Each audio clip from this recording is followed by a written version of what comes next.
What's good, YouTube? It's Soundcraft Studios here, aka NCSO7, coming at you guys with my review on Pokemon Sword and Shield. Well, specifically Shield, because that's the one I got. I didn't get Sword.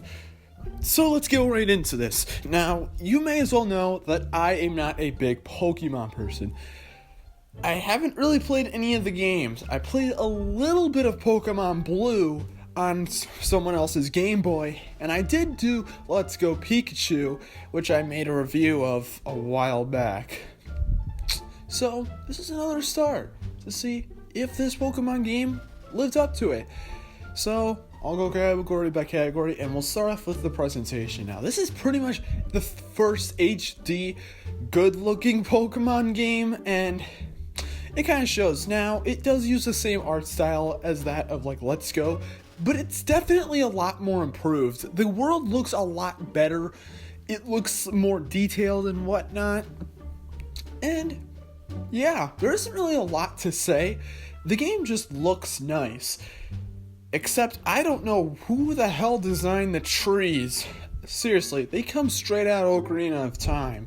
I don't know why the trees look so low poly, but I guess that's just how it is. Aside from like a few times where the game doesn't look the best, including some animation quality, the game honestly does look good. It does look nice. Not much else to really say on that front. It runs pretty smoothly as well, 1080p, 60 frames, and it looks fine when it's in handheld mode too. So, there's that. Not much else to say. And story, I mean, there's really not a lot to it. Essentially, you're like this young trainer who essentially wants to possibly become like one of the champions, and you have to go and get like the gym leader badges and whatnot. Basic Pokemon stuff, so there's that. Gameplay wise, I mean, it's Pokemon that everyone knows and loves. Essentially, you catch them all and you fight other people's Pokemon.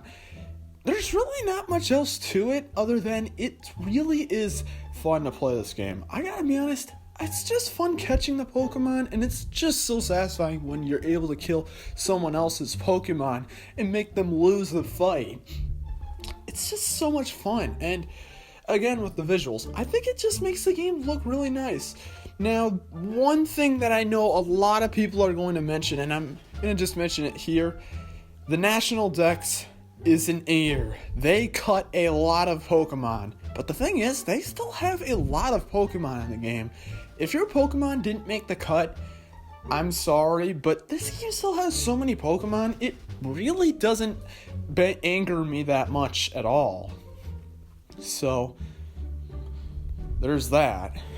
But overall, gameplay-wise, the game is just so much fun. It's just fun. I mean, they've been doing it for so long. It's still been fun to this day and age. But it wouldn't be fun if the game didn't have good controls, and the game controls fine. There's really nothing to say right here.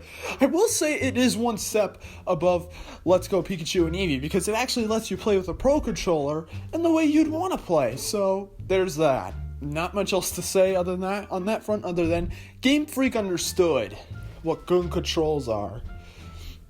Next, content. Now, I am doing this review under the status that I have not beaten the game yet. I have gotten somewhat far in the game, but not very far.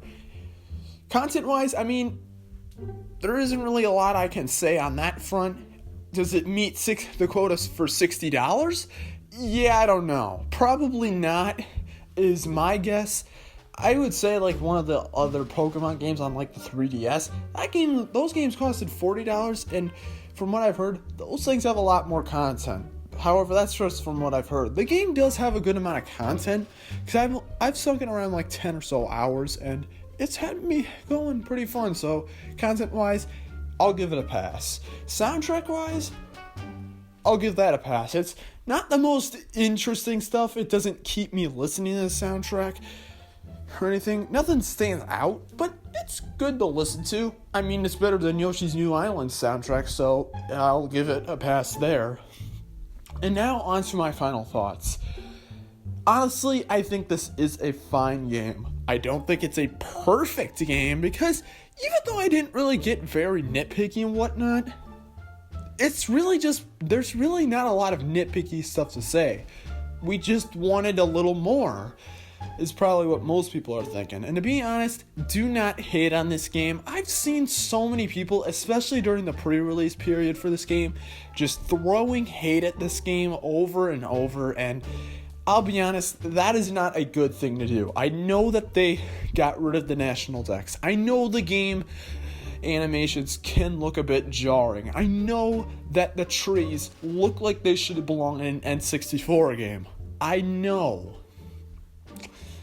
But the thing is, it's still a fun game at the end of the day. Is it worthy of being $60? I don't think so. Maybe $50 or $40 would be a much better deal. But who knows? Black Friday's coming up, so who knows? On my scale of 0 to 10, I'm going to give this one a 7 out of 10. It was a lot of fun, though it's definitely not the best Game Freak could do in terms of Pokemon. Even though I'm not a hardcore Pokemon fan, I'm more of a casual one, so I'm not even really certified to make this review, so take this review how you will. Well, thank you all for watching, and take care.